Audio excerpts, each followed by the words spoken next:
Hello everyone. Today we are going to discuss different type of variable and mathematical operation in Python language. So for any other language, it is required that you have a good grip on different type of variable, and definitely the mathematical operation is the key of the logics and the programming structure. So C, if you have a backbone of C or having a good knowledge in C, we always remember that before using any variable you have to declare what type of data or what type of variable it is. But Python is dynamically typed. That's mean what? Whenever you assigned any value to any variable, as per the value, it may be an integer, it may be a float number, or it may be a string, or it may be a list, like that. So we have a good grip on this concept, so that we have in a long term we can use the Python program as our friend. Like otherwise sometimes it makes some crucial judgment we are unable to provide, and program is not so much effective. So one by one we are going to discuss this scenario. It is a VS Code environment where I have incorporated with a Jupyter notebook for my demonstration purpose. Now let's see. The first is your numeric type. The numeric type, it is also subclass by different type of things. So first one is an integer variable, or is basically a whole number. So here, being an electrical engineering student, I have taken the example, the voltage, frequency, and the number of phase.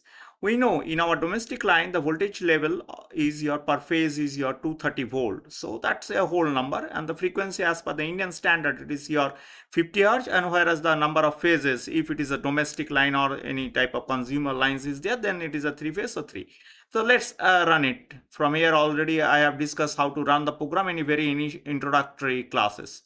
So let's see this, right? Now the class here, the type is a function which will give the return as a what type of variable it is. Let's see, it is giving your int. Now if I put here, instead of this, without changing the value, I put a decimal. That's mean as per the C or any other language, it is your float number or your decimal number. Now save and run it. Let's see what will happen. Now look at here. That's mean this type function is confirm what type of variable it is, that will be give to this.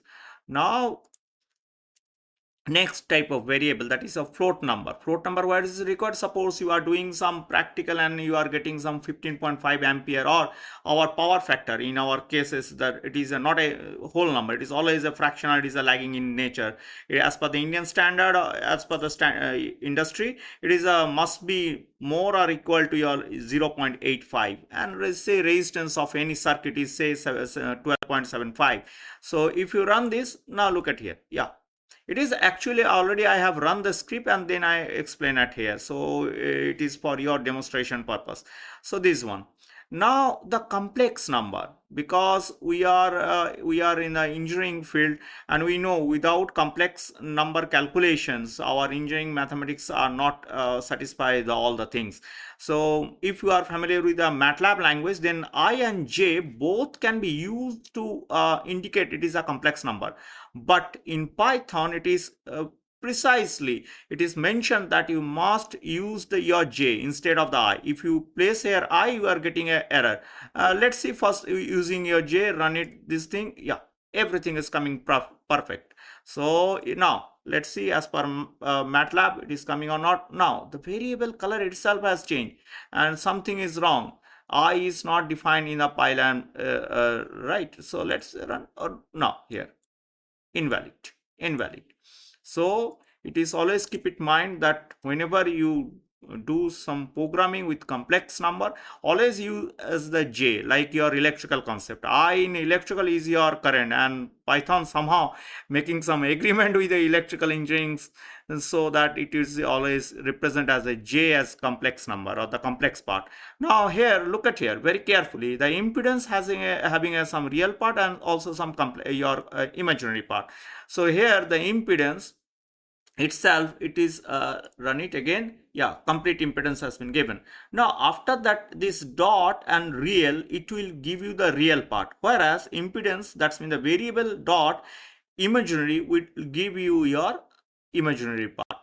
So in that way, and notice another thing here whenever we put out your real part or the imaginary part, it is always a floating type of number, and itself your this imaginary number, it's a complex, so the type function is giving as a complex.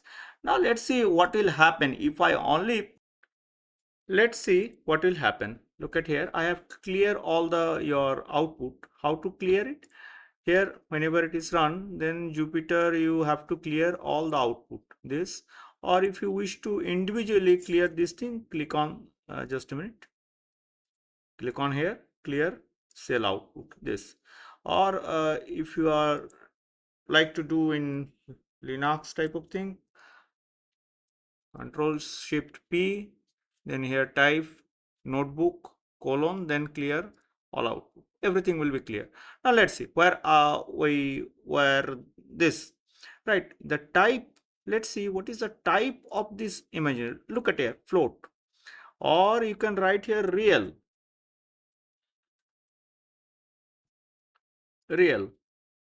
Run it, save, run it again. It is float, but itself the this only. Let's see what will happen. Complex. So we can identify that this real part is a float number and its imaginary part as a float number. But overall, this variable as we are declare at here, it is a your complex number. So this much. So this much we have talked about. Next, we are going to talk about your different type of character, string, like this.